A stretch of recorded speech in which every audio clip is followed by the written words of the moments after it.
আসসালামু আলাইকুম বন্ধুরা, আশা করি সবাই সুস্থ আছেন। বন্ধুরা, মধ্যপ্রাচ্যের ভূ রাজনীতিতে যুক্তরাষ্ট্রের চিরচারিত সামরিক হিসাব নিকাশ মূলত তাদের প্রযুক্তিগত শ্রেষ্ঠত্ব এবং বিপুল অর্থনৈতিক শক্তির উপর নির্ভরশীল। কিন্তু ইরান প্রথাগত সামরিক শক্তিতে পিছিয়ে থাকার পরও তাদের অ্যাসোমেটিক বা অসম সমর কৌশলের কারণে ধারণার চেয়েও অনেক বেশি শক্তিশালী প্রতিপক্ষ হিসাবে আবির্ভূত হয়েছে। যুক্তরাষ্ট্র বা ইসরায়েলের সামরিক শক্তির মূল ভিত্তি হলো তাদের অত্যন্ত ব্যয়বহুল এবং সর্বাধুনিক প্রযুক্তির অস্ত্র। ইরান এই জায়গায় প্রতিযোগিতায় না গিয়ে কোয়ান্টিটি ওভার কোয়ালিটি, মানে গুণের চেয়ে পরিমাণের উপর জোর দিয়ে নীতি গ্রহণ করেছে। ইরানের তৈরি শাহেদ 136 কামাকাজি ড্রোনের দাম $20,000 কাছাকাছি। অন্যদিকে এই ড্রোনগুলো মাঝপথে ধ্বংস করতে যুক্তরাষ্ট্র বা ইসরায়েলের ইন্টারসেপ্টের মূল্য কয়েক মিলিয়ন মার্কিন ডলার।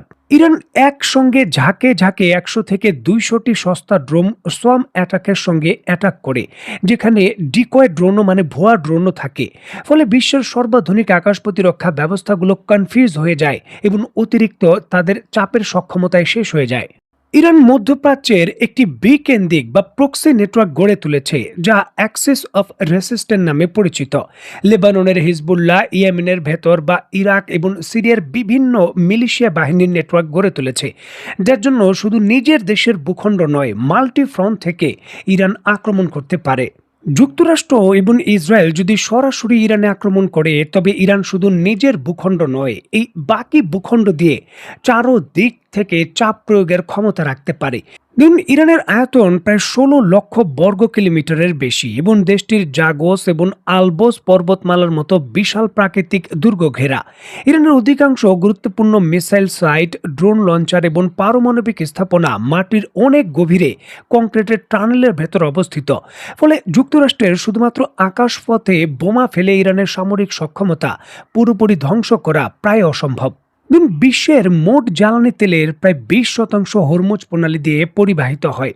ইরান প্রচুর পরিমাণে এন্টিশিপ মিসাইল এবং সস্তা সি ড্রোন রয়েছে, যেগুলো এই পুরো উপকূল ঘিরে তারা মোতায়েন রেখে অনেকটা দীর্ঘদিন ধরেই এই হরমুজ প্রণালী নিয়ন্ত্রণে সক্ষম হচ্ছে। যুক্তরাষ্ট্রের ব্যয়বহুল নানান ধরনের পদক্ষেপ দীর্ঘ সময় ধরে এই প্রণালীটিকে সম্পূর্ণভাবে নিরাপদ করতে পারেনি। নতুন করে ইরানের প্রক্সি বাবাল মান্দে বা লোহিত সাগরে সৌদি আরবের মতো যুক্তরাষ্ট্রের যে কাছের মিত্র রয়েছে, তাদের জাহাজের উপর নৌ অবরোধ ঘোষণা করেছে। দেখুন, ধারণার চেয়ে অনেকটা বেশি গুরুত্বপূর্ণভাবে ইরান তার শক্তিমত্তা দিয়ে প্রতিপক্ষ হিসাবে হাজির হয়েছে যুক্তরাষ্ট্রের জন্য, যেখানে যুক্তরাষ্ট্রের কাছের মিত্রগুলোই এখন ইরানের বিপক্ষে এই শক্তিশালী যে কোনো ধরনের সামরিক পদক্ষেপ থেকে অনেকটা পিছু হটে যাচ্ছে।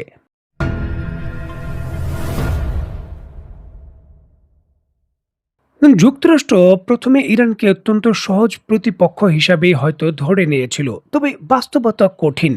যুক্তরাষ্ট্রের ব্যয়বহুল অস্ত্রগুলো একের পর এক বড় ভিত্তিতে ব্যবহার করার পরও কাঙ্ক্ষিত যে সাফল্য রয়েছে, সেটা যুক্তরাষ্ট্র এখনও আদায় করতে পারেনি। উপরন্তু এখন জোরে সোরে শোনা যাচ্ছে যে প্রচণ্ড পরিমাণে যুক্তরাষ্ট্র অস্ত্র এবং মিসাইল সংকটে ভুগছে। যুক্তরাষ্ট্রের বড় বড় থিঙ্ক ট্যাঙ্ক এবং বিভিন্ন সংবাদপত্রের দাবি অনুসারে যুক্তরাষ্ট্র তার প্যাট্রিয়ট PAC-3 যে মিসাইল ব্যবস্থা রয়েছে, তার মোট মজুদের 50% অলরেডি খরচ করে ফেলেছে মাত্র 1 মাসের যুদ্ধেই ইরানের বিরুদ্ধে। থার্ড ক্ষেপণাস্ত্র ব্যবস্থার 30 থেকে 50% অলরেডি শেষ। যে থার্ড ক্ষেপণাস্ত্র ব্যবস্থার মিসাইল বছরে মাত্র 300-র কাছাকাছি উৎপাদন করতে পারে যুক্তরাষ্ট্র। টামাহক মিসাইল, যেটি লং রেঞ্জে আক্রমণ করার জন্য যুক্তরাষ্ট্রের অন্যতম একমাত্র ভরসা, তার মজুদের প্রায় 30%, অর্থাৎ 850টির বেশি অলরেডি ব্যবহার করা হয়ে গেছে। যুক্তরাষ্ট্রের বিখ্যাত যে পঞ্চম প্রজন্মের মিসাইল রয়েছে, JASSM ER air to surface missile, তার মোট মজুদের 20% অলরেডি ব্যবহার হয়ে গেছে।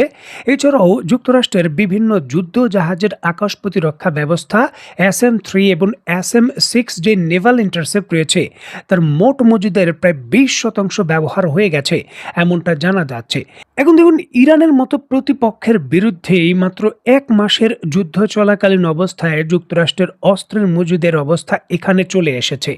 সামরিক বিশেষজ্ঞরা বলছেন যে চীনের মতো বৃহৎ শক্তির বিরুদ্ধে, যাদের উৎপাদন সক্ষমতা এবং অস্ত্রের কোয়ালিটি ইরান থেকে আরও বহুগুণ বেশি শক্তিশালী, তাদের বিরুদ্ধে যে কোনো সংঘর্ষে তাহলে যুক্তরাষ্ট্র কয় সপ্তাহের ভেতর এই পরিস্থিতিতে চলে আসবে বা পরিস্থিতি আরও নিচে যাবে, সেই বিষয়গুলো নিয়ে তৈরি হয়েছে শঙ্কা। আর যখন এই ধরনের সংখ্যা তৈরি হয়, বিশ্বব্যাপী যুক্তরাষ্ট্রের যে প্রভাব বলয় রয়েছে, বিশেষ করে পূর্ব এশিয়ায়, যেমন ধরুন জাপান, দক্ষিণ কোরিয়া বা অস্ট্রেলিয়ার মতো দেশের নিরাপত্তার ক্ষেত্রে যে ব্যাপক পরিমাণে যুক্তরাষ্ট্রের উপর নির্ভরশীল, সেখানেও কিন্তু সংশয় তৈরি হয়। ইস্যুটিকে কেন্দ্র করে যুক্তরাষ্ট্রের মার্কিন প্রশাসন জরুরি ভিত্তিতে ইউএস কংগ্রেসের কাছে $1.5 ট্রিলিয়ন মার্কিন ডলারের অর্থায়ন চেয়েছে। তবে এত বিপুল পরিমাণের অর্থায়ন দিলেও জরুরি ভিত্তিতে এই মজুদ শেষ হয়ে যাওয়ার পর সেগুলো উৎপাদন ব্যবস্থায় তৈরি করার বিষয়গুলো অত্যন্ত জটিল। কারণ এই ধরনের অস্ত্রগুলোর যে সোর্স রয়েছে বিভিন্ন স্পেয়ার পার্টসের, সেটা যুক্তরাষ্ট্র অন্য কোনো দেশের কাছে হস্তান্তর করেনি, সেটা নিজের দেশে উৎপাদন করতে হবে, যেটি অত্যন্ত জটিল এবং সময় সাপেক্ষ ব্যাপার। সুতরাং এই অস্ত্রের মজুদ যেগুলো শেষ হয়ে গেছে, সেগুলো মোটামুটি আবার আগের অবস্থানে ফিরে নিতে অনেকেই ধারণা করছেন যুক্তরাষ্ট্রের আরও 2 থেকে 3 বছর সময় লাগতে পারে। প্রশ্ন হলো, যখন অস্ত্রের মজুদ এই জায়গায়, তখন যুক্তরাষ্ট্র ইরানের বিরুদ্ধে লং টার্মের যুদ্ধ শুরু করার আরও বড় ঝুঁকি নেবে কি?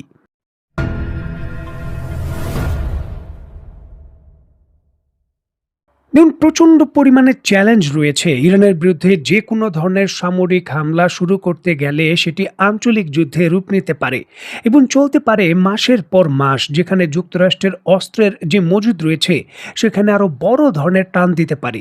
এই সকল কিছুর পরও ডোনাল্ড ট্রাম্প পিছু হটতে চান না। তিনি ইরানের বিরুদ্ধে বড় ধরনের সামরিক পদক্ষেপে যেতে চান। বিষয়টি তার রিসেন্টলি বক্তব্যেও তিনি পরিষ্কার করেছেন। ইরানের সঙ্গে নতুন করে কোনো আলোচনায় বসবে কিনা ট্রাম্প প্রশাসন, এমন প্রশ্ন করা হলে ডোনাল্ড ট্রাম্প সরাসরি কোনো ধরনের বৈঠকে বসার বিষয়ে যুক্তরাষ্ট্রের বর্তমান কোনো আগ্রহ নেই, এমনটা তিনি নিশ্চিত করেন।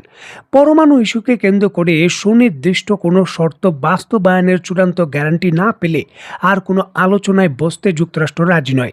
বিশেষ করে আলোচনার পূর্বেই একটি জিনিস ফাইনাল করতে হবে, আর সেটি হবে ইরানের কোনো পরমাণু কর্মসূচি থাকতে পারবে না, আর সেটি থাকলেও থাকবে একেবারে সীমিত পরিসরে। পরিশোধিত ইউরেনিয়াম হস্তান্তর করতে হবে। এই সকল বিষয়ে সুনির্দিষ্ট কোনো সিদ্ধান্ত না আসা পর্যন্ত যুক্তরাষ্ট্র আর কোনো আলোচনায় বসতে চায় না। তারা এই শর্তগুলো মানানোর জন্য ইরানের বিরুদ্ধে সামরিক পদক্ষেপে যেতে চায়। ডোনাল্ড ট্রাম্পের স্ট্র্যাটেজি হলো সামরিকভাবে এত শক্তি প্রয়োগ করা হবে যাতে ইরান এই বিষয়ে কোনো একটি নির্দিষ্ট শর্ত মেনে নিতে বাধ্য হন, যার জন্যই চলছে ব্যাপক ভিত্তিতে প্রস্তুতি। প্রশ্ন হলো যে নতুন করে ডোনাল্ড ট্রাম্পের এই পদক্ষেপ বাস্তবায়নের ক্ষেত্রে তিনি কি এইবার একক ভিত্তিতে আসবেন, নাকি এক্ষেত্রে যুক্ত হতে পারে অন্যান্য দেশগুলো, যেখানে ইসরায়েলের মতো দেশ পরিষ্কারভাবে তাদের বক্তব্যে দাবি করছে নতুন করে ইরানের বিরুদ্ধে কোনো ধরনের সামরিক সংঘাতে জড়ানোর তাদের কোনো ধরনের আগ্রহ নেই। এবং এই সকল বিষয়গুলো মানে যুক্তরাষ্ট্র এবং ইরানের মধ্যে যে বর্তমান সংঘর্ষ চলছে, এখান থেকে ইসরায়েল নিজেকে দূরে সরিয়ে রাখতে চায়। এখন ইসরায়েলের এই অবস্থান আসলে কতটুকু তারা ধরে রাখতে পারবে, এটাও একটা প্রশ্নবিদ্ধ বিষয়। কারণ যুক্তরাষ্ট্র যখন যুদ্ধে জড়াবে, তাদেরও সেই যুদ্ধে জড়াতে হবে স্ট্র্যাটেজিকভাবে, এমনটাই অনেকটা ধারণা করেন সামরিক বিশেষজ্ঞরা। দেখার বিষয় আসলে চূড়ান্তভাবে কি হয়। তো বন্ধুরা, আজকের মতো বিদায়। নতুন কোনো ভিডিও নিয়ে আবার দেখা হবে। সে পর্যন্ত সবাই ভালো থাকবেন, সুস্থ থাকবেন এবং বাংলাদেশকে ভালোবাসবেন। আল্লাহ হাফেজ।